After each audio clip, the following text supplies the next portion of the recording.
আগে কিছু বললেন না, এখন বলছেন। আমাদের বলার সুযোগ কোথায়? আমরা আগেও জুলুমের শিকার, এখনও জুলুমের শিকার। আগে একভাবে, এখন আরেকভাবে। আমাদেরকে তো কথা বলতে দিতে চাচ্ছেন না আপনারা। সব সময় আমাদের গলা চেপে দেওয়া হয়, কি বলেন ঠিক না? আজকে ওয়াজ মাহফিলগুলোকে বাধাগ্রস্ত করা হচ্ছে, সেখানে নানা পলিসি অ্যাপ্লাই করা হচ্ছে, এবং সেখানেও আবার সেন্সর আবারও হচ্ছে, কি বলেন ঠিক না? ভিন্ন কৌশলে, ভিন্নভাবে বাধাগ্রস্ত তো হচ্ছেই। দেশে একটা নির্বাচনী পরিবেশ আসছে, তাই বলে কি ধর্মীয় কাজ বন্ধ থাকবে?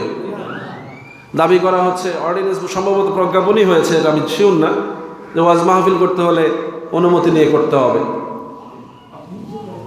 কেন নির্বাচনে ওয়াজ মাহফিল বাধা হইল কিভাবে?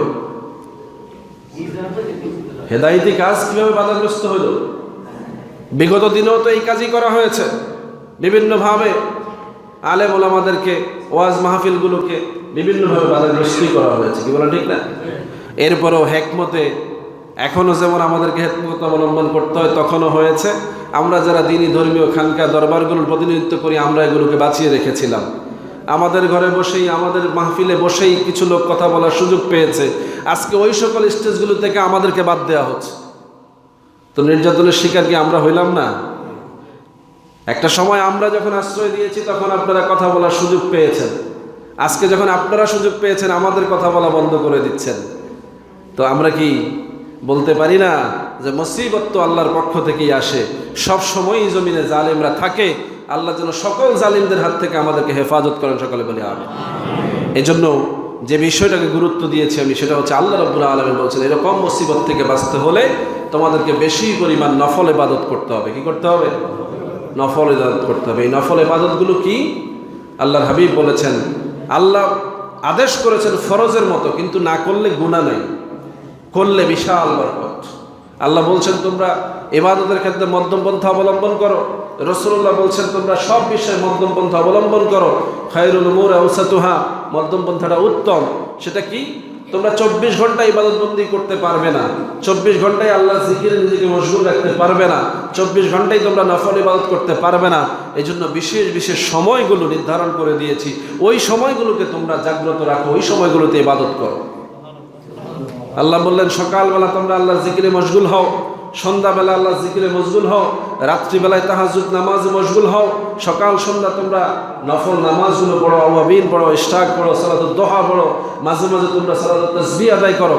এভাবে তোমরা নিজেদের মধ্যে যতটুকু সামর্থ্য আছে নফল ইবাদতগুলোর মাধ্যমে ইয়াতাকাররাবা ইলাইয়া, আমার নিকটবর্তী হও, আমার বন্ধু হও, আল্লাহর ওলি হয়ে যাও। বলি সুবহানাল্লাহ। তো যখন আপনি এই নফল ইবাদতগুলোকে গুরুত্ব দিবেন, তখন আপনার মর্যাদা বেড়ে যায়, আল্লাহর কাছে আপনার গ্রহণযোগ্যতা বেড়ে যায়। এরকম কিছু কাজের মাধ্যমে আমরা দেখি যে জাতীয়ভাবেও অনেক ছেলেরা 5 ওয়াক্ত নামাজ পড়েছে, পাশাপাশি একটু রাসূলুল্লাহর উপরে মহব্বত করে, সাহস করে রাস্তায় দাঁড়িয়ে দরুদ সালাম পেশ করেছে, আল্লাহ তাকে কবুল করে নিয়েছে। কি বলা ঠিক না? ওসিলা হিসাবে আমি এটাকে ছোট করে দেখতে চাই না।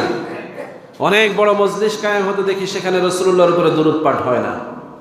আর এই ছেলেগুলো রাস্তায় দাঁড়িয়ে অল্প কিছু মানুষ নিয়ে, মাইক নিয়ে, যেভাবে মনের আবেগ দিয়ে, এরা অভ্যস্ত ছিল না, অত বেশি পারদর্শী ছিল না, কিন্তু তারা মনের আবেগ নিয়ে রাসূলের শানে যখন দরুদ পড়েছে, চোখের পানি রাখা যায় না।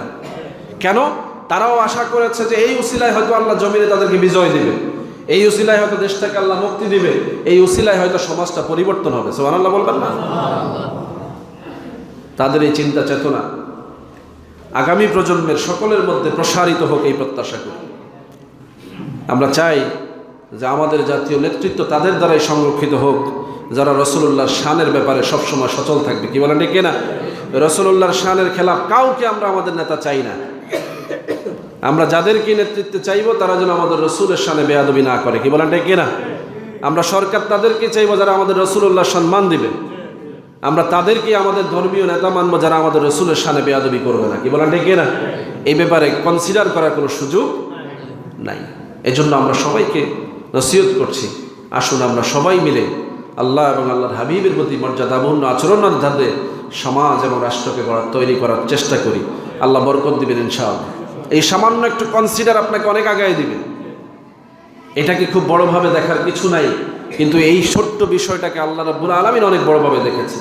নফলকে যে বললাম গুরুত্ব না দিলে কিছু আসে যায় না, কিন্তু গুরুত্ব দিলে আপনার গুরুত্ব বেড়ে যায়। আমাদের পক্ষ থেকে শুভকামনা থাকবে সকল দলমত নির্বিশেষে দেশের জন্য যারা কাজ করছেন তাদের জন্য, যারা শহীদ হয়েছেন, মৃত্যুবরণ করেছেন, দেশের জন্য বিভিন্নভাবে পঙ্গুত্ব বরণ করেছেন, স্যাক্রিফাইস করেছেন, সবাইকে যেন আল্লাহর বিনিময় দান করেন। প্রত্যেককে যেন আল্লাহ রাব্বুল আলামিন দ্বীন ইসলামের জন্য কবুল করেন, ইমানদার হিসেবে কবুল করেন, মুসলমান হিসেবে মৃত্যুবরণ করার তৌফিক দান করেন। কারণ আল্লাহই বলছেন ওয়ালা তামুতুন্না ইল্লা ওয়া আনতুম মুসলিমুন। চূড়ান্ত কথা হচ্ছে মুসলমান না হয়ে মৃত্যুবরণ করা যাবে। আল্লাহ রাব্বুল আলামিন আমাদেরকে ওই একই অনুপ্রেরণায় অনুপ্রাণিত হয়ে আগামী দিনে মুসলমানের জীবনযাপন করার তৌফিক দান করুন। ওয়া মা আলাইনা ইল্লাল বালাগ। জুমার নামাজের পরে বিশেষ করে দোয়া হবে, আপনারা দোয়ায় শরীক থাকবেন। এবং আগামী দিন দেশব্যাপী শোক দিবস ঘোষণা করা হয়েছে।